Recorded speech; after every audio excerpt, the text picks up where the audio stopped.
الحمد لله الذي هدانا إلى الإسلام ومن علينا إذ جعلنا من أمة حبيبه خير الأنام، والصلاة والسلام على سيد الإنس والجان وعلى آله وأصحابه أولي الكرم والصدق والإكرام والإحسان. أما بعد فأعوذ بالله السميع العليم من الشيطان الرجيم. بسم الله الرحمن الرحيم. ولا تحسبن الله غافلا عما يعمل الظالمون، إن الله وملائكته يصلون على النبي يا أيها الذين آمنوا صلوا عليه وسلموا تسليما. الصلاة والسلام عليك يا سيدي يا رسول الله، وعلى آلك وأصحابك يا سيدي يا حبيب اللہ. سب پڑھیے.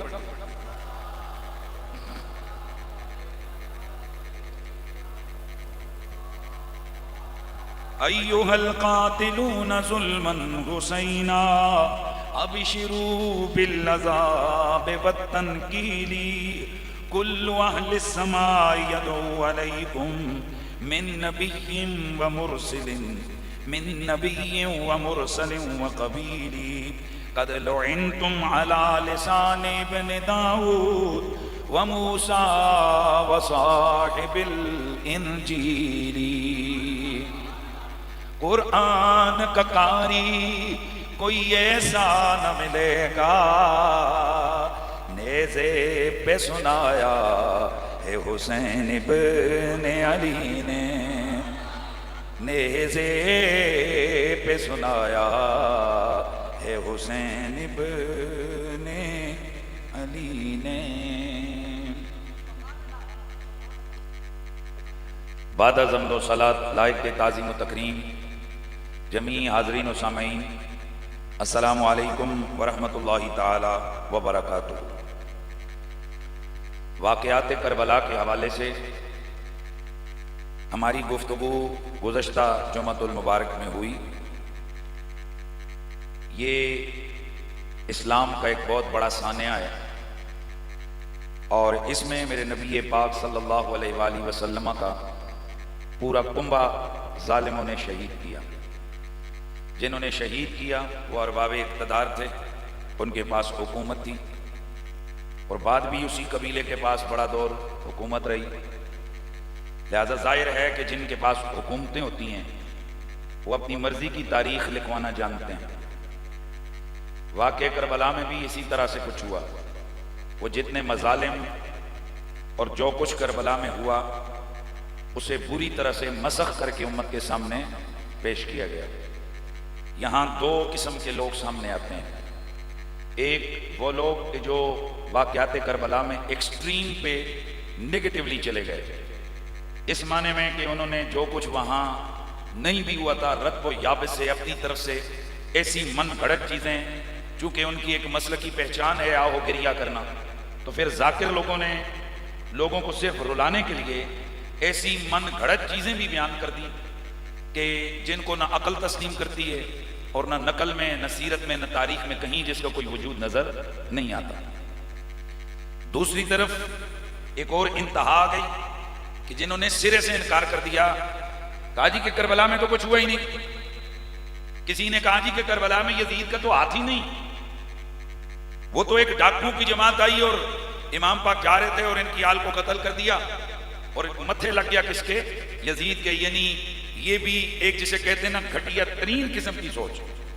اس پوری قوم سے پوچھا جائے کہ آپ اپنے اس دعوے پر مصادر اہل سنت میں سے یا مصادر اہل تشیع یعنی کسی بھی تاریخی مصدر میں سے کوئی ایک حوالہ دے دیں. نو، حوالہ نہیں، لیکن کہتے ہیں لگتا ہے یہاں مورخین نے دھوکہ کھایا، یعنی ان کو وہی ہوئی ہے اور مورخین نے کیا کیا؟ دھوکہ کھایا۔ حالانکہ واقعات کربلا، امام علی مقام کا شہید ہونا، ابن زیاد کے دربار میں جانا، اہل بیت کی خواتین کا قیدی بننا، دربار یزید میں ان کی توہین ہونا، پھر اس قافلے کا واپس آنا، کربلا میں شہداء، یہ تمام چیزیں تواتر مانوی سے ثابت ہیں، اور یہ اہل سنت کی حدیث سیرت کی کتابوں میں واضح طور پر امام علی مقام کی شہادت، آپ کے ساتھیوں کی شہادت اور دیگر بہت سارے واقعات صحیح سند کے ساتھ موجود ہیں، جن کا انکار اسی طرح کیا جا سکتا ہے جیسے اس وقت آپ انکار کریں کہ اس وقت رات کا 1 بج گیا ہے۔ تو اب ظاہر ہے اب کوئی کھڑا ہو کر کے میں کہتا ہوں کہ رات کے 1 بجے ہے، ہم اس کو کیا کہہ سکتے ہیں؟ لیکن ظاہر ہے دن 1 بجے کے وقت کو رات 1 بجے کا وقت بتانا، جس طرح اس میں کسی قسم کی کوئی صداقت نہیں ہو سکتی ہے، اسی طرح واقعات کربلا پر اس قسم کے قدغن لگانے والوں کی بھی کوئی حیثیت نہیں ہے۔ اب آپ لوگ یہ سوچ رہے ہوں گے کہ مقصد کیا ہوتا ہے ان لوگوں کا جو کہتے ہیں کربلا میں کچھ نہیں ہوا، اور بعض کہتے ہیں جی کہ بس شہادت تو ہوئی تھی، لیکن یہ جو کچھ بیان کیا جاتا ہے یہ رنگ بازی ہے۔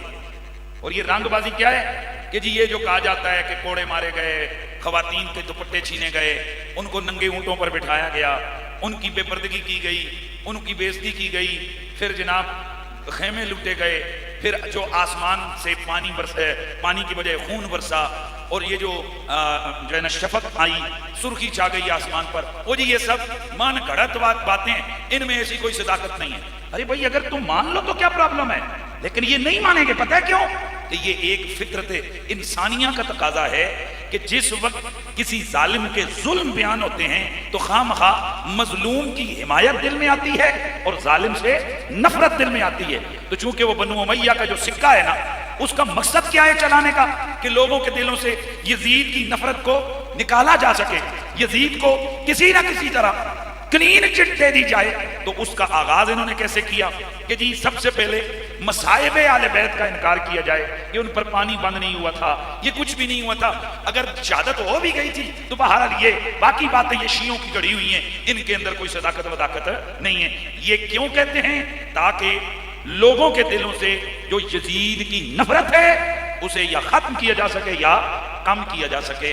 لیکن ظاہر ہے سورج انگلی کے پیچھے نہیں چھپ سکتا، حقیقت اس طرح کے بناوٹی جملوں سے کبھی بھی ختم نہیں ہو سکتی۔ آئیے صحیح اسلامی تاریخ کا مطالعہ کر کے اور دیگر جو مصادر اہل سنت ہیں ان کو سامنے رکھتے ہوئے میں آپ کے سامنے یہ بات کر رہا ہوں، اور ساتھ ریکارڈ بھی ہو رہی ہے، تاکہ کبھی بھی ہمارے سنیوں کو یہ اگر موقع ملے کہ بھئی کیا ہوا تھا تو وہ سینہ تان کر یوں کر کے کہہ سکیں کہ بھئی اتھینٹک جو واقعات ہوئے وہ یوں ہوئے تھے۔ اور فقیر ہر چیز کا حوالہ ساتھ دے رہا ہے اور ذمہ داری سے عرض کر رہا ہے کہ یہ وہ ساری چیزیں ہیں جو تسلسل سے اہل سنت و جماعت کے اکابرین تسلسل سے اپنی کتابوں میں لکھتے آئے ہیں۔ آئیے سب سے پہلے امام علی مقام امام حسین علیہ السلام کی جو شہادت ہوئی اس پر کیا ہوا۔ امام علی مقام جب گھوڑے سے نیچے گرے، آپ کو جب شہید کیا گیا تو شہادت امام علی مقام کے بعد بہر بن کعب نے آپ کی قمیص لوٹ لی، یعنی قمیص کھینچ کر نکال لی۔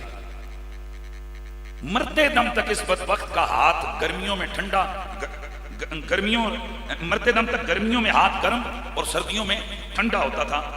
اور بعض کہتے ہیں کہ یہ قیس بن اشعث نے قمیص لی اور بہر بن کعب نے تیبن شریف اتارنے کے لیے اس نے ہاتھ آگے بڑھایا۔ اسود بن خالد نے نالین مبارکہ اتارے، اخنس بن مرسد نے آپ کا امامہ لوٹا، بجدل بن سلیم نے انگوٹھی، عمر بن سعد نے زرہ اور جمی بن خلق نے تلوار آپ کی لوٹی۔ امام علی مقام آپ کی شہادت ہوئی تو آپ کی شہادت کے معنی شمر نے اس یزیدی لشکر کو حکم دیا، یہ تمام لوگ انہوں نے جا کر ہلہ بولا، وہ جو آل بیت کے خیمے تھے ان خیموں کے اوپر۔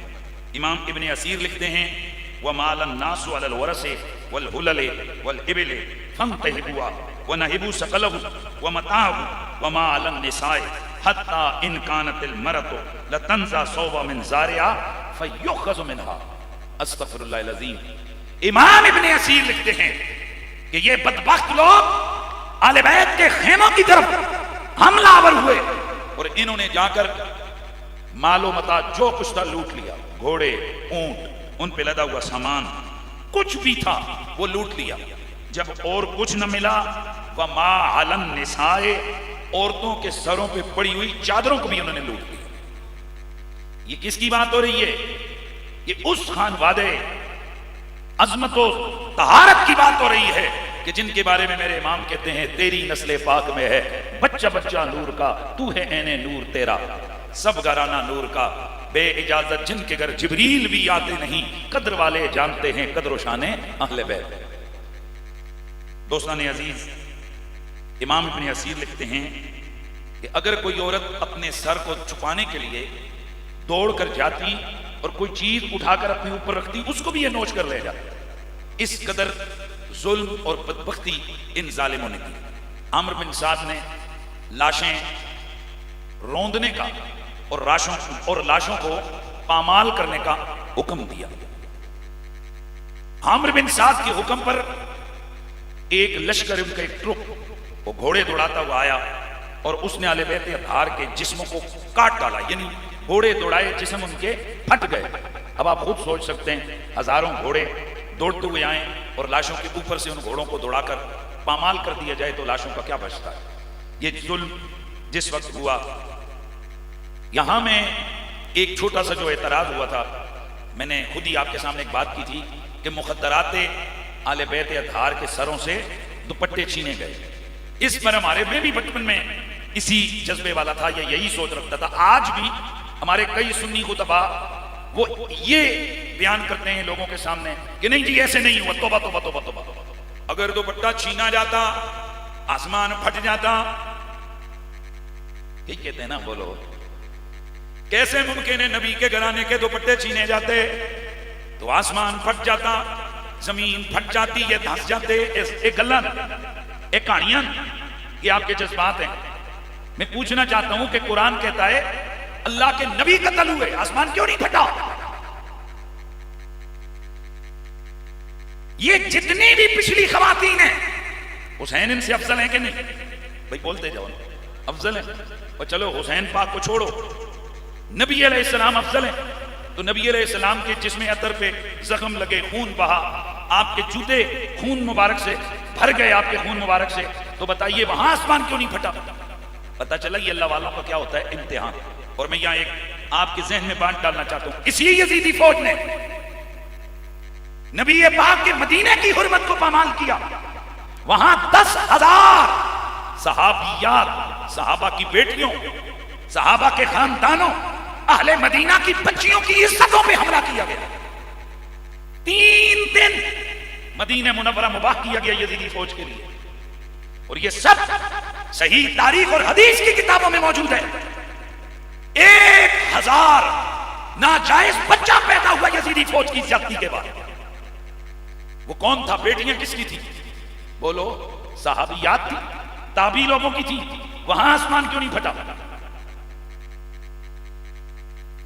اور کئی لوگ کہتے ہیں اگر دوپٹے چھین بھی لیے گئے، آپ بیان کیوں کرتے ہیں؟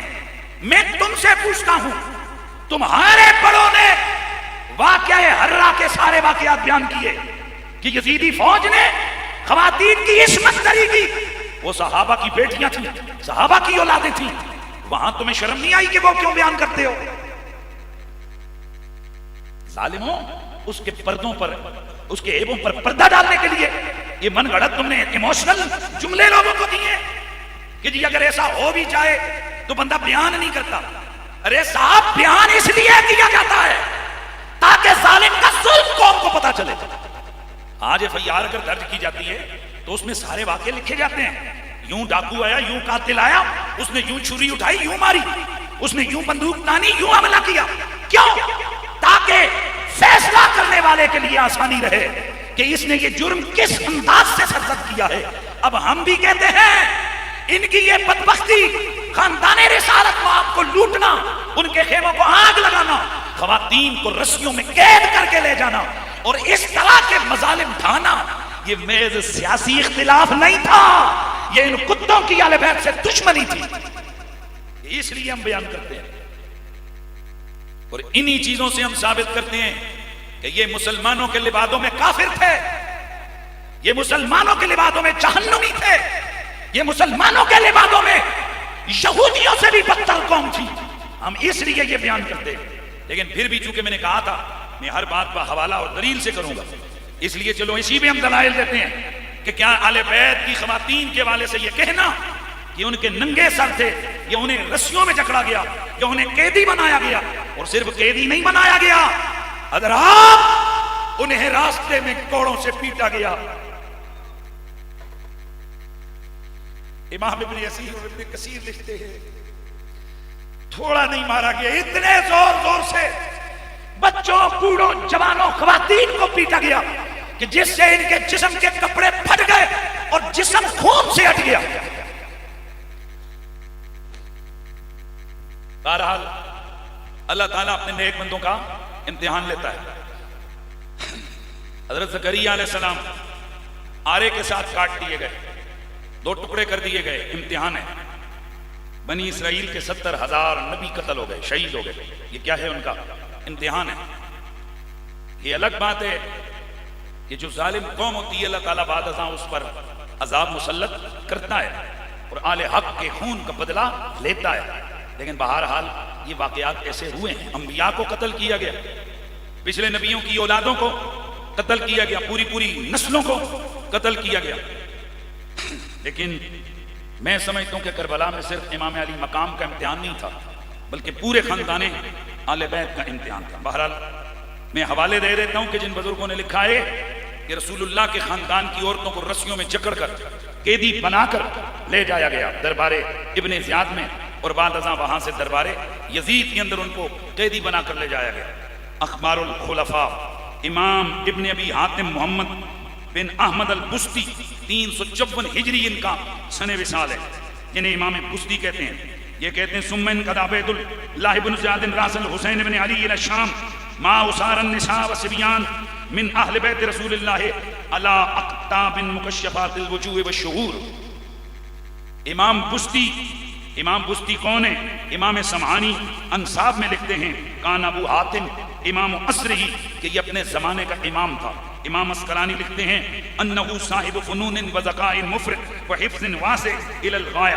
لسان المیزان میں حافظ امام ابن حجر اسقلانی لکھتے ہیں کہ یہ جو علامہ بستی ہیں یہ بڑے ذکی تھے، حافظ تھے، بہت زیادہ ذکاوت تھی، صاحب فنون تھے، بہت بڑے عالم تھے، یعنی محقق، سکہ راوی اور سکہ محدث ہیں. خطیب بغدادی وہ لکھتے ہیں کانا سکتن نیلن فاضلا. سیر اعلام النبلاء کے اندر اس کو ذکر کیا کہ آپ سکہ اور فاضل راوی ہیں. امام صلاح الدین سفتی وہ لکھتے ہیں کانا من فقہاء الدین و حفاظ الاثار. الوافی بالوفیات کے اندر لکھتے ہیں کہ یہ فقہاء دین میں سے تھے اور حدیث کے حافظوں میں تھے. امام سیوطی کہتے ہیں کان من فقہاء الدین و حفاظ الاثار. طبقات الحفاظ کے اندر امام سیوطی نے یہ لکھا ہے. چنانچہ ان تمام حوالوں سے ایک بات پتہ چلی کہ امام احمد البستی یہ کوئی چھوٹا سا محدث نہیں ہے، یہ بہت بڑا بندہ ہے اہل سنت کا. تو یہ لکھتا ہے کہ نبی علیہ السلام کی اہل بیت کی ان لوگوں کو عبداللہ بن زیاد نے کیا کیا؟ امام علی مقام کے سر انور کو اور قیدی عورتوں کے ساتھ اور بچوں کے ساتھ دمشق کی طرف روانہ کیا گیا اور ان کو سوار کیا گیا کس پر؟ ننگے اونٹوں کی ننگی پشتوں پر. مکشفات الوجوہ والشعور. نہ ان کے سروں پر دوپٹے تھے اور نہ ان کے بال ڈھکے ہوئے تھے، یعنی اس ظلم کے ساتھ ان کو قیدی بنایا گیا. یہ کون لکھتا ہے؟ یہ احمد البستی لکھتے ہیں. اعلیٰ حضرت فاضل بریلوی فتاوی رضویہ شریف جلد 24 کے اندر لکھتے ہیں ہر میں محترم محدرات مشکوہ رسالت قید کیے گئے، یعنی نبی کی بیٹیوں کو قید کیا گیا اور بے حرمتی کے ساتھ اس خبیث کے دربار میں لایا گیا. انہوں نے بھی یہ لکھا ہے کہ بے حرمتی، اور کیا ہوتی ہے بے حرمتی؟ بے حرمتی کے ساتھ لایا گیا. شہید کربلا میں مولانا عبدالغفور ہزاروی لکھتے ہیں آل بیت کی انہیں فاطمہ بیویوں کو بے پردہ کیا گیا جو جنت کی خاتون کی لخت جگر تھی، ان کو رسیوں میں باندھا گیا، ان کے زیور اتار لیے گئے.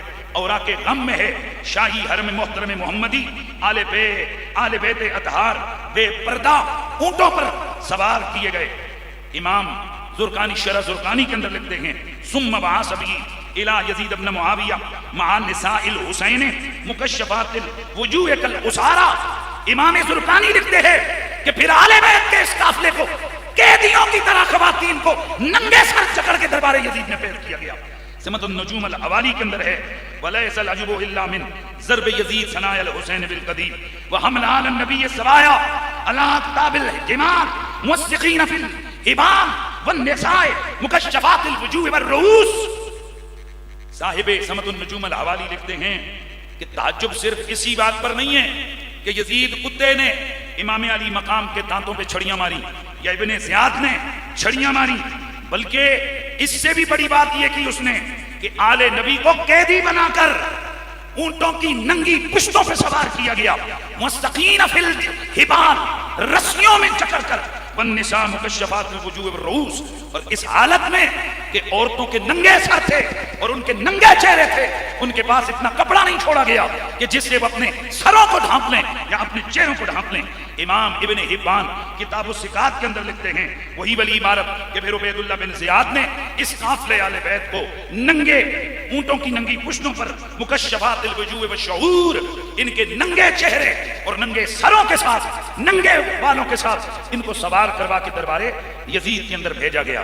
کتاب السیرۃ النبویہ والاخبار الخلفاء میں امام ابن حبان یہی عبارت لے کر آئے ہیں جس میں لکھا کہ آل بیت کی خواتین کو بے عزتی کے ساتھ دربار ابن زیاد سے یزید کے دربار میں لے جایا گیا اور ان کو ننگے اونٹوں کی یعنی اونٹوں کی ننگی پشتوں پر بٹھا کر ننگے سر اور ننگے چہرے کے ساتھ ان کو قیدی بنا کر اس قافلے کو لے جایا گیا.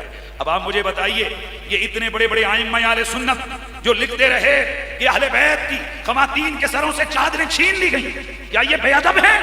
کیا یہ شیعہ ہیں؟ کیا یہ رافضی ہے؟ یعنی اپنے باپ یزید کے کرتوت چھپانے کے لیے جو دل کرے جو مرضی آئے وہ کہنے لگ جاؤ اور لوگوں کو الزام دو کہ یہ تو شیعوں کی روایتیں ہیں. اے میرے نبی سے پیار کرنے والوں، ان ظلموں پر، ان زیادتیوں پر ہم اہل سنت و جماعت اتنا ہی جواب دے سکتے ہیں کہ آل بیت پاک سے بے باکیاں گستاخیاں لعنت اللہ علیکم دشمنان آل بیت لعنت اللہ علیکم دشمنان آل بیت. اور تم کو مئیدار کا اے دشمنان آل بیت، تم کو مئیدار نار کا اے دشمن.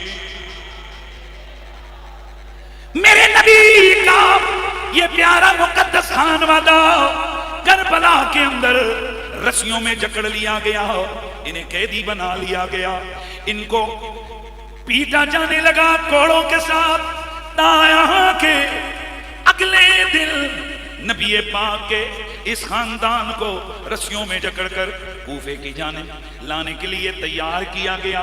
حضرت سیدہ زینب جس گھڑی خیموں سے نکل کر آپ آئیں اور ادھر پیچھے میں ایک چیز بھول گیا کہ نبی کی آل کے خیموں کو یزیدیوں نے آگ لگا کر جلا ڈالا. ساری رات کھلے آسمان تلے اس خاندان نے گزاری. اب وہ خود سوچ سکتے ہو کہ وہ کیا دردناک لمحے ہوئے ہوں گے. تاہم اگلا دن آیا، صبح صبح یزیدی فوج نے اس قافلے کو تیاری کے لیے حکم دیا. اونٹوں کی ننگی پشتوں پر انہیں رسیوں سے جکڑ دیا گیا کہ کہیں یہ بھاگ نہ جائیں. جیسے پہلے عرض کیا گیا چادریں چھین لی گئیں، ان کا مال و متاع چھین لیا گیا. چنانچہ سیدہ زینب جس گھڑی میدان جنگ سے گزری، شہیدوں کے کٹے پٹے لاشیں آپ کی نظروں کے سامنے آئے، آپ نے منہ مدینے کی جانب کیا اور وہ دردناک اشعار پڑے کہ جو آج بھی جو سنتا ہے اس کے رونگٹے کھڑے ہو جاتے ہیں. ابن اسیر لکھتے گئے کہ اس وقت ان ظالموں نے بھی جس وقت حضرت سیدہ کے وہ اشعار سنے وہ ظالم ہونے کے باوجود رو پڑے تھے. وہ کیا تھے؟ آپ نے منہ مدینے کی طرف کیا اور فرمانے لگیں یا محمدا یا محمدا آذا حسین بالعرا یا محمدا یا محمدا صلی علیک اللہ خالق الورا آذا حسین بالعرا مرمل بالدماء یا محمدا یا محمدا این نجات ہماری خبر گیری کیجئے اپنے نواسے حسین کو دیکھیے یہ اس دشت کربلا کے اندر خون کی چادر اوڑھ کر لیٹا ہوا ہے ان کے کپڑے چھین لیے گئے ریت نے ان پر کفن دیا ہے بنا تو کسبایا یا رسول اللہ آپ کی بیٹیاں قیدی بن کر جا رہی ہے وذریتک القتلی آپ کی اولاد کٹی پڑی ہے تصفی علیہم الصبا ان کے اوپر ہوا مٹی ڈال کر انہیں کفن دے رہی ہے بے گورو کفن لاشیں اس صحرا میں ان کے پڑے ہیں یا محمدہ یا محمد. جب یہ واقعہ ہوا اب خود غور کرو زینب یہ فراق میں اشعار پڑھے تو کیا گریہ طاری ہوا ہوگا آل بیت اطہار پر. چنانچہ شمر نے نعوذ باللہ بڑی سخت باتیں کی اور یزیدیوں کو حکم دیا انہوں نے کوڑے مار مار کر وہاں سے اس قافلے کو چلایا. یہ قافلہ گرد سے عطا ہوا جسم پھٹا ہوا کپڑے ان کے پھٹے پہنچے ابن زیاد کے دربار میں جس گھڑی شہداء کے سروں کو پیش کیا گیا یہ فرعون صفت انسان یہ کہنے لگا وہ ان کے سب سے بڑے کا سر لے کے آؤ. میرے آقا امام علی مقام کا سر ابن زیاد کے دربار میں پیش کیا گیا. اہل سنت و جماعت کی ایک نہیں دو نہیں سینکڑوں کتابوں میں تسلسل سے یہ روایت موجود ہے. البدایہ میں موجود ہے ابن اسیر میں موجود ہے. مہربانی کریں میں اب کتنے حوالے دوں سینکڑوں کتابیں اہل سنت کی ان میں یہ حوالہ موجود ہے. ابن زیاد کے سامنے میرے آقا امام علی مقام کا سر انور پیش کیا گیا.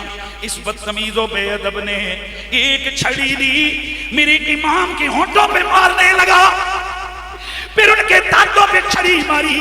میرے نبی کا صحابی حضرت سیدنا زید بن ارقم رضی اللہ تعالی عنہ وہ کھڑے ہو گئے اور آپ نے فرمایا او ابن زیاد اہل هذا القدیب عن هاتین الشفتین وہ اس چھڑی کو ان ہونٹوں سے ان دانتوں سے دور کر والذی لا الہ غیرہ فوالذی لا الہ غیرہ اس رب کی قسم جس کے قبضے میں میری جان ہے جس کے علاوہ کوئی کائنات میں کوئی دوسرا خدا نہیں ہے مجھے اس کی قسم ہے میں نے لقد رأیت شفتئی رسول اللہ علی ہاتین الشفتین رب کی قسم میں جن ہونٹوں پہ تو چھڑی مار رہا گئے ان ہونٹوں پہ میں نے نبی کے ہونٹ لگے ہوئے دیکھے. اللہ کی قسم و بدبخت ابن زیاد اس چھڑی کو ان دانتوں سے ہٹا ان ہونٹوں سے ہٹا. میں نے ان ہونٹوں پہ حضور کو بوسے دیتے دیکھا.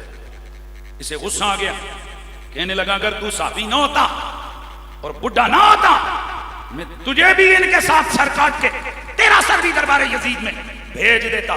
چنانچہ آپ کو بے عزت کر کے دربار سے نکالا اور میرے نبی کے یہ صحابی اس ظلم پر رونے کے سوا کیا کر سکتے تھے. آپ روتے ہوئے دربار ابن زیاد سے نکل گئے. دربار ابن زیاد میں اب سننا ہے سب نے. ابن زیاد منبر پہ بیٹھا ہوا اس نے خطبہ پڑھا الحمدللہ الذی ومنہ علینا جعلنا فتحا عظیما وفتحا مبینا. تمام تعریفیں اللہ کی اس کا احسان اور فضل جس نے ہمیں یہ بڑی واضح فتح عطا کی ہے فتح عطا کی ہے اور ہمارے دشمنوں کو ذلیل اور رسوا کیا اور تنگی اور مصیبت میں گرفتار کیا. اے آل بیت جو ہم نے چاہا ہم کامیاب ہو گئے، اور جو تم نے چاہا تم خائب و خاسر اور ناکام ہو گئے۔ میرے رسول کی نواسی سیدہ زینب نے جب یہ سنا، آپ نے وہیں پہ کھڑے ہو کے فرمایا الحمدللہ الذی شرفنا حین جعلنا من اہل بیت نبیہ المصطفیٰ وطہرنا فی العالمین تطہیرا۔ آپ نے فرمایا تمام تعریفیں اس رب کے لیے جس رب نے ہمیں یہ شرافت عطا کی، ہمیں دونوں جہانوں میں شرافت والا بنایا، اس وقت جب ہمیں محمد کے گھرانے میں سے پیدا فرما دیا، اور ہمیں اس جہان میں بھی اور اگلے جہان میں بھی مکمل طہارت اور پاکیزگی عطا فرما دی۔ وطہرنا فی العالمین تطہیرا، اس نے ہمیں دونوں جہانوں میں تطہیر عطا فرما دی۔ اللہ اکبر۔ آپ نے فرمایا ابن زیاد خوش نہ ہو، تلک الایام نداولها بین الناس، اللہ نے ہمارا امتحان لیا، تم یہ نہ سمجھو کہ تم نے نبی کے نواسے کو شہید کر کے تم جیت گئے ہو۔ اب سیدہ کے جملے سنو، آپ نے فرمایا بلکہ اللہ کی قسم تم قیامت تک لعنتوں کا نشانہ بن گئے ہو۔ کیا سبحان اللہ کی آواز آ جائے؟ تم کیا بن گئے ہو؟ قیامت تک لعنتوں کا نشانہ بن گئے ہو۔ اس کا مطلب یہ جو ہم لعنت بھیج رہے ہیں ان کمینوں پر، یہ میرے محمد کی بیٹی کی دعاؤں کا اثر۔ تو پھر ذرا آواز لگا دیجئے نا کہ لعنت اللہ علیکم دشمنان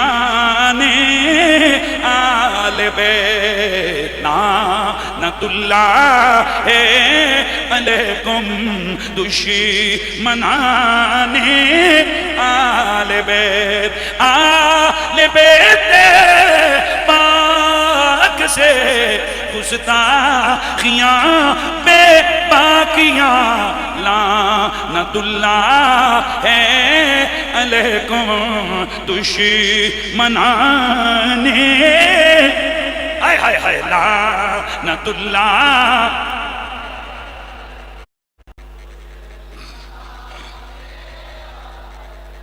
دربار ابن زیاد کے اندر خاندان اہل بیت کی جتنی ممکن تھی تذلیل کی۔ پھر ابن زیاد نے شمر کو فوج کا ایک دستہ دیا، کہنے لگا چلو انہیں اونٹوں پہ چکڑ لو، انہیں قیدی بناؤ، ان سروں کو لے کر دربار یزید میں پیش کرو، اور اس سے اپنے لیے بھی اور میرے لیے بھی انعام حاصل کرو۔ اور زجر بن قیس کو خبر دے کر ایڈوانس کے طور پہ بھیج دیا، آگے بھیج دیا تاکہ اسے پتا چلے کہ ہم نے یہ جنگ جیت لی ہے۔ زجر بن قیس دربار یزید میں پہنچا، اس نے کربلا کے واقعات کو بیان کیا اور کہنے لگا ہم نے خوب مار مار کر مرکز نکال کے محمد کے گھرانے کو تمہارے لیے فتح حاصل کی ہے۔ دوستان گرامی، ادھر میرے نبی کی اہل بیت کا یہ لٹا پٹا قافلہ، یہ جو کربلا سے پہلے کوفہ میں آیا، اب کوفہ سے جانب دمشق روانہ ہوا، راستے میں انہیں تیز چلنے کے لیے کبھی ڈنڈے سہنے پڑتے، کبھی کوڑے سہنے پڑتے، کہیں کو پیدل اور کہیں کسی وقت ان کو کسی اونٹ پر سوار کر دیا جاتا۔ چنانچہ بے سر و سامانی کے عالم میں قیدیوں کی طرح جکڑا ہوا یہ قافلہ اہل بیت، جس میں بچے بھی ہیں، امام زین العابدین بھی ہیں، خواتین بھی ہیں۔ لیکن اس سے پہلے میں بتا دوں، ابن زیاد نے جب ان عورتوں کے ساتھ امام زین العابدین کو دیکھا تھا تو اسے غصہ آ گیا۔ عمرو بن سعد سے کہنے لگا کیا میں نے تجھے بولا نہیں تھا کہ کسی بالغ مرد کو چھوڑنا نہیں، اس نسل کو ہی مٹا دینا، تو نے عمل کیوں نہیں کیا؟ چلو پکڑو اسے قتل کر دو۔ سیدہ زینب نے وہاں جو چیخ پکار اور آپ نے درد بھری آواز میں مدینہ منورہ کی طرف منہ کر کے میرے نبی کی بارگاہ میں استغاثہ کیا، وہ کلیجے پھاڑنے کے لیے کافی ہے۔ آپ زین العابدین سے لپٹ گئی، فرمایا ابن زیاد اور شرم کر، پورا خاندان تم نے ہمارا قتل کر دیا ہے۔ اتنی بے سر و سامانی کے عالم میں ہم خاندان نبوت کی عورتیں ہیں، اور بدبختو ہمارے ساتھ کوئی محرم تو رہنے دو، کون ہوگا جو ہمارے ساتھ رہے گا؟ چنانچہ اللہ کا کرنا حکمت خدا بندی کا رنگ تھا کہ امام زین العابدین کی جان بچ گئی۔ امام زین العابدین اسی طرح جکڑے ہوئے رسیوں سے بیڑیاں پہنے ہوئے جانب دمشق روانہ ہوئے۔ یہ قافلہ ایک منزل پہ پہنچا، وہاں پر ایک راہب انہیں ملا، کہنے لگا کون ہو، کدھر سے آ رہے ہو، کدھر جا رہے ہو؟ انہوں نے کہا او تو راہب ہے، تو اپنا کام کر۔ کہنے لگا راہب نہیں بتاؤ تو صحیح کون ہو، کدھر سے آ رہے ہو، کدھر جا رہے ہو؟ کہنے لگے ایک جنگ جیت کر ان لوگوں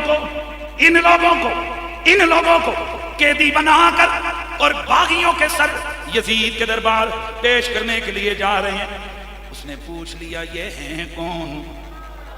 انہوں نے جواب دیا، کہنے لگے جو اگلا سر ہے جو سب سے اوپر بڑے نیزے پہ پرویا ہوا ہے یہ حسین بن علی بن ابی طالب کا ہے، یہ سر عباس بن علی بن ابی طالب کا ہے، یہ سر ابو بکر بن علی بن ابی طالب کا ہے، یہ سر عمر بن علی بن ابو طالب کا ہے، یہ سر عثمان بن علی بن ابو طالب کا ہے، یہ سر عبداللہ بن علی بن ابو طالب کا ہے، یہ سر محمد بن علی بن نبی طالب کا ہے، یہ سر قاسم بن حسن بن علی بن نبی طالب کا ہے۔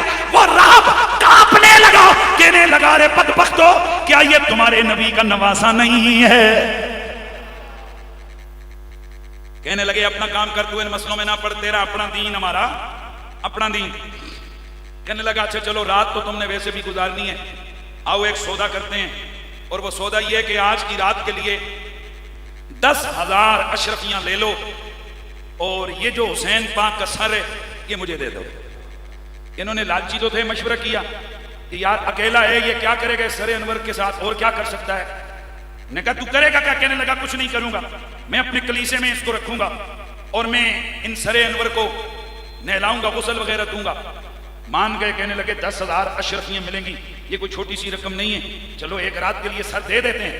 یہ تھا عیسائیوں کا راہ۔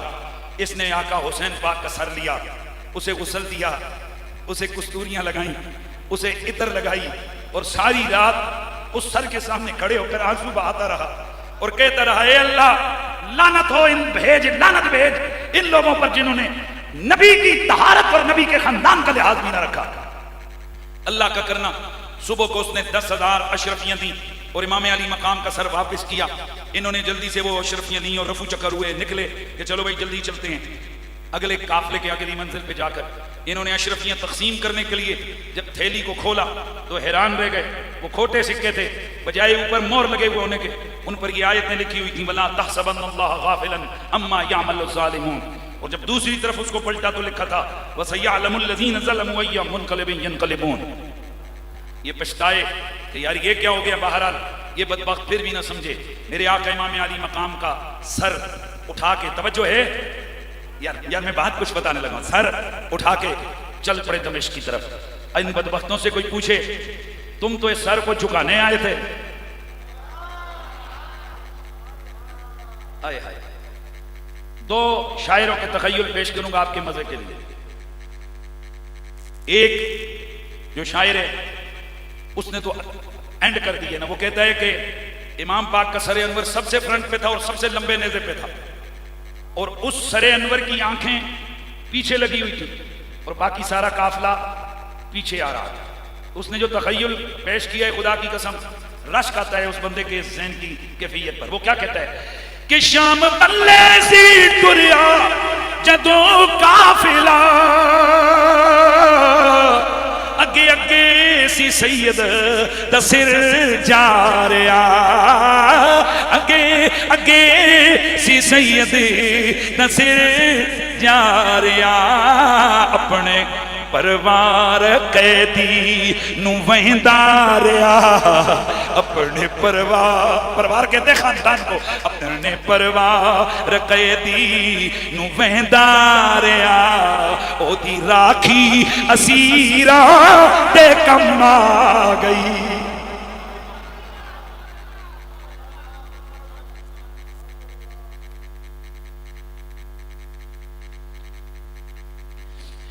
شام بلے سی ٹریا جد قافلہ اگے اگے سی سید دا سر جا رہا۔ منظر سمجھ آ گیا؟ کہ میرے امام کا سر بلند نیزے پہ، باقی سارے سر پیچھے پیچھے، قیدی سارے پیچھے پیچھے۔ شاعر کہتا ہے کھلی آنکھوں سے حسین ابن علی اپنے اس قافلے کو دیکھ رہے تھے۔ وہ صرف دیکھ نہیں رہے تھے بلکہ وہ راکھی کر رہے تھے، وہ حفاظت کر رہے تھے۔ اگے اگے سی سید نصر جاریا اپنے پروار کے دینو وہنداریا، وہندہ دیکھ داریا اپنے پروار کے دینو وہنداریا، او دی راکھی اسیرات کم آ گئی، اپنے پروار کے دینو وہنداریا، او دی راکھی اسیرات کم آ گئی۔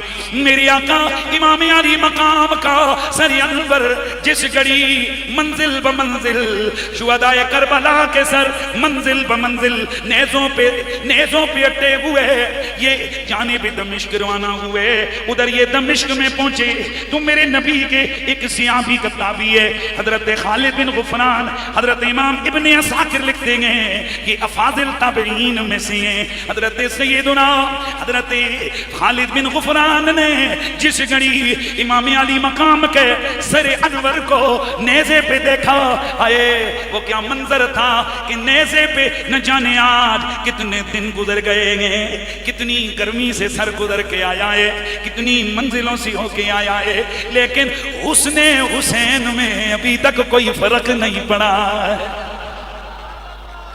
اور میں چیلنج کر کے کہتا ہوں لوگوں، اگر کوئی سر یا کوئی عضو کٹا ہوا اس شدید گرمی میں ایک دن گزر جائے تو بدبو کا کیا عالم ہوتا ہے۔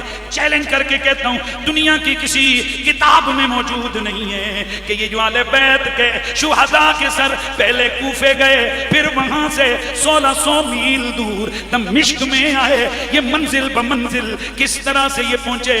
لیکن جب یہ دربار یزید میں پہنچے، یزید نے جب سر حسین پہ نظر ڈالی، حیران رہ کر بے ساختہ کہنے لگا ہون بھی کتنا سونا لگ رہا ہے، اب بھی کتنا حسین لگ رہا ہے۔ دوستو یہاں کوئی بدبو نہیں ہے، کوئی تعفن نہیں ہے، بلکہ خون شہیداں کی خوشبو ماحول کو مہکا رہی ہے۔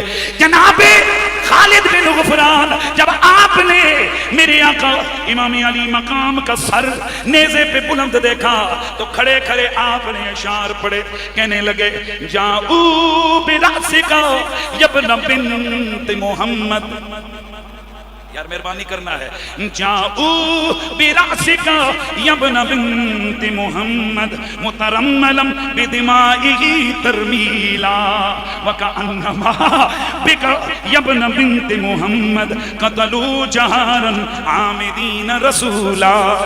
یہ تابعی کہہ رہے ہیں اور رسول اللہ کے جگر کے ٹکڑے کے بیٹے حسین، یہ ظالم تمہارا سر اس حالت میں لے کے آئے کہ جو خون سے رنگین تھا، مجھے تو یوں لگا کہ انہوں نے تمہیں قتل نہیں کیا بلکہ انہوں نے محمد الرسول اللہ کو قتل کر دیا ہے۔ قتلوک عطشانا ولما يرقبوا في قتالك التنزيل والتعبيلا۔ اے حسین انہوں نے آپ کو پیاسے قتل کیا اور پیاسے قتل کیا، اور اے حسین انہوں نے آپ کے قتل کرنے میں نہ قرآن کی آیت کا لحاظ کیا نہ نبی کی حدیثوں کا لحاظ کیا۔ وَيُكَبِّرُونَ بِأَنْ قُتِلْتَ وَإِنَّمَا، کیونکہ جب یہ قافلہ دمشق میں پہنچا تھا تو یہ نعرے لگا رہے تھے اللہ اکبر اللہ اکبر اللہ اکبر۔ تو تابعین نے جب ان کی تکبیریں سنی تو پھر انہوں نے شعر کہا، فرمایا وَيُكَبِّرُونَ بِأَنْ قُتِلْتَ وَإِنَّمَا قَتَلُوا بِكَ التَّكْبِيرَ وَالتَّهْلِيلَ۔ او حسین یہ تجھے قتل کر کے نعرے لگا رہے ہیں، اللہ اکبر کہہ رہے ہیں، تکبیر بلند کر رہے ہیں، حالانکہ ان بدبختوں کو پتہ نہیں انہوں نے تکبیر بھی قتل کر دی ہے، تحلیل بھی قتل کر دی ہے۔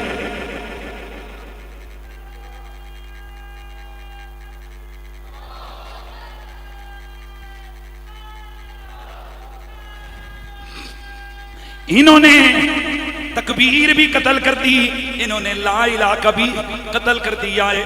چنانچہ پرانا دمشق میں یہ ان لوگوں کا رواج تھا، جب کبھی اسلامی فوج کہیں سے جہاد کر کے واپس آتی، دشمنوں کو زیر کر کے آتی، جب وہ دمشق میں داخل ہوتے، اگر کسی یہودی عیسائی ملک سے لڑکے جیت کے آتے تو پھر آگے آگے قاری قرآن پڑھتا، پیچھے پیچھے لوگ ہوتے، اوپر چھتوں پہ کھڑے ہو کر لوگ نعرے لگاتے، کہتے واہ واہ جی واہ، فوج زندہ باد، فوج زندہ باد۔ آج بھی انہوں نے وہی کام کیا کہ ادھر دمشق میں داخل ہوئے، آگے آگے قرآن کا قاری قرآن پڑھتا ہوا جا رہا ہے، ادھر اس نے قرآن کی تلاوت کی، اس نے سورۃ الکہف کی تلاوت کی، ادھر سر حسین سے آواز آئی ان قتلی، قرآن کے قاری نے پڑھا ان اصحاب الکہف والرقیم کانوا من آیاتنا عجبا، ادھر سر حسین سے آواز آئی ان قتلی وحملی اعجم من اصحاب الکہف۔ او قاری تو اصحاب کہف کی بات کرتا ہے، ان اصحاب کہف کا قصہ بھی عجیب ہے، پر حسین کا قصہ کہیں اس سے بھی زیادہ عجیب ہے۔ وقت اب بہت ہو گیا، میں اگلے جمعے اس پر حوالے دوں گا، اگلے جمعے کیا کروں گا؟ کچھ نہ بولو، حوالے دوں گا، لیکن ابھی صرف آپ واقعہ سنیں، اگلے جمعے میں اس کے حوالے دے کر آپ کو بتاؤں گا۔ ایک آپ نہیں ہے، اور مرزا جیل میں جو مرضی کی باتیں آئیں تو اہل بیت کی کر دیتا ہے، اور جہاں مرضی کی بات نہ ہو تو وہ اس کو عقل کے جو حوصلے استعمال کر کے وہ ریجیکٹ کر دیتا ہے۔ وہ کہتے ہیں جی کہ سر حسین نے نیزے پہ قرآن نہیں پڑھا، اے انج کہانیاں نے، اور وہ کہتا دلیل کیا دیتا ہے، اور اصحاب بدر نے نہیں پڑھا، فلانے نے نہیں پڑھا، تو حسین کے سر نے کیسے پڑھا، امیر حمزہ کے سر نے نہیں پڑھا تو انہوں نے کیسے پڑھا؟ یہ لایانی قسم کی بات ہے، مگر نہ بندہ اس بیوقوف سے اتنا پوچھے کہ حضرت عیسیٰ علیہ السلام بغیر ماں باپ کے پیدا ہوئے، پھر حضور بغیر ماں باپ کے پیدا کیوں نہیں ہوئے؟ حضرت عیسیٰ علیہ السلام بغیر باپ کے، سوری میں نے ماں کے دیا، بغیر باپ کے پیدا ہوئے، حضرت آدم علیہ السلام بغیر ماں باپ کے پیدا ہوئے، تو رسول اللہ پھر کیوں ماں باپ کے ذریعے پیدا ہوئے؟ اب بندہ یہ انکار کر دے کہ نہیں جی نہیں، حضور جدو ماں پیو دے ذریعے پیدا ہوئے تو عیسیٰ علیہ السلام بغیر باپ تو پیدا ہونے ایک گپ پہ، حالانکہ یہ قرآن کا انکار ہے۔ اسی طرح یہ عقل کے جو حوصلے پہ آ کر اس طرح کے کمالات کو چیلنج نہیں کیا جا سکتا۔ ابھی صرف واقعہ سنیں، اگلے جمعے میں استائد سے ہی آپ کو حوالے دوں گا اور ثابت کروں گا کہ نہیں میرے آقا امام علی مقام کے سر انور نے نیزے پہ قرآن پڑھ کے سنایا تھا، اور وہ کیوں نہ سناتے؟ میرا نبی گارنٹی دے کر گئے تھے لن یتفرقا حتی یرد علی الحوض، میری اہل بیت اور قرآن کبھی بھی جدا نہیں ہوں گے یہاں تک کہ حوض کوثر پر دونوں اکٹھے میرے پاس آئیں گے۔ اللہ اکبر، نیزے پہ حسین ابن علی نے قرآن کی تلاوت فرمائی، سبحان اللہ سبحان اللہ سبحان اللہ۔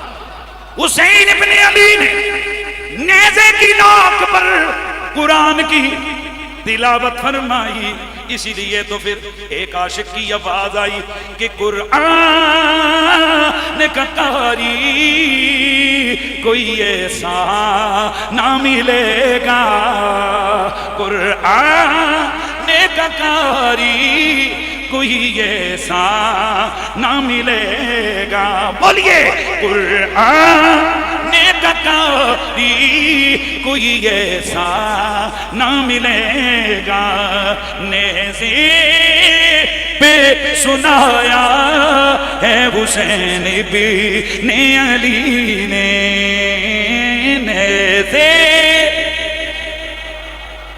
آواز آوے آمنہ مسجد ہے یہ، نیزے پہ سنایا ہے حسین ابن علی نے، نیزے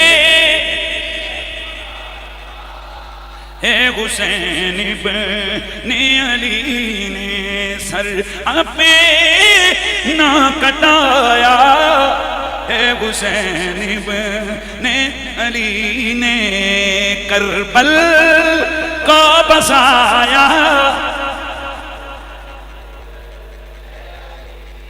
تو پھر ذرا آواز آ جائے نا، پھر یہ جملے کے تقریر مکمل، اسی پھر ہم بھی یہ صدا لگاتے ہیں السلام یا حسین، السلام یا حسین، السلام یا حسین، السلام۔ نبی پاک کا یہ مقدس اور نوری خانوادہ بے مثلو بے مثال ہے۔ اللہ تعالیٰ کا شکر ہے اس پروردگار نے مجھے اور آپ کو اپنے نبی کی اہل بیت کے محبین میں سے رکھا ہوا ہے، ہمیں عاشقین اہل بیت میں سے رکھا ہے۔ الحمدللہ ہم حسینی ہیں، ہم یزیدی نہیں ہیں۔ اے ذرا دل دی ذرا اگ لگی ہے جملے سن کے پیچھے جڑے بات ہے تو پھر اگ نو ذرا کڈو نا۔ یزید پہ لعنت، اس کتے پہ لعنت۔ ہاں اچنوں تھوڑی دی منہ ایاں کچھ کر دے نا، اے پتر تیرا کچھ رشتہ ہے؟ رب کی قسم ہے اس لعنتی سے میں اتنی نفرت کرتا ہوں، میرے گھر میں کوئی کتا ہو میں اس کتے کا نام بھی اس خنزیر کے نام پہ نہ رکھوں۔ یار لعنت ہو ان لوگوں پر، انہوں نے میرے رسول کے خاندان کے ساتھ۔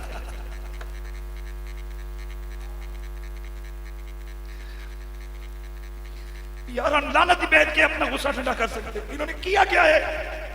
کندھے نبی کے کندھوں پہ سواریاں کرنے والا، جنت کے باسیوں کو انہوں نے نیزہ پہ اٹھایا ہوا ہے، پھر ہم سے کہتے ہیں غصہ نہ کرو ظالمو۔ وہ کسی اپنے رشتہ دار کے تو رسول اللہ کے جگر کے ٹکڑے ہیں، وہ ان سے تو حضور محبت کرتے رہے، ان کا پیار حضور کا پیار ہے، ان کی وفا حضور کی وفا ہے۔ دعا کرو اللہ کرے قیامت والے دن انہی آل محمد کے قافلے کی ہمراہی میں ہمارے لیے جنت کے دروازے واہ ہو جائے، اور ادھر ہم یہ کہہ رہے ہوں یہ دل بھی حسینی ہے، یہ جان بھی حسینی ہے، یہ دل بھی حسینی۔ وآخر دعوانا ان الحمدللہ رب العالمین۔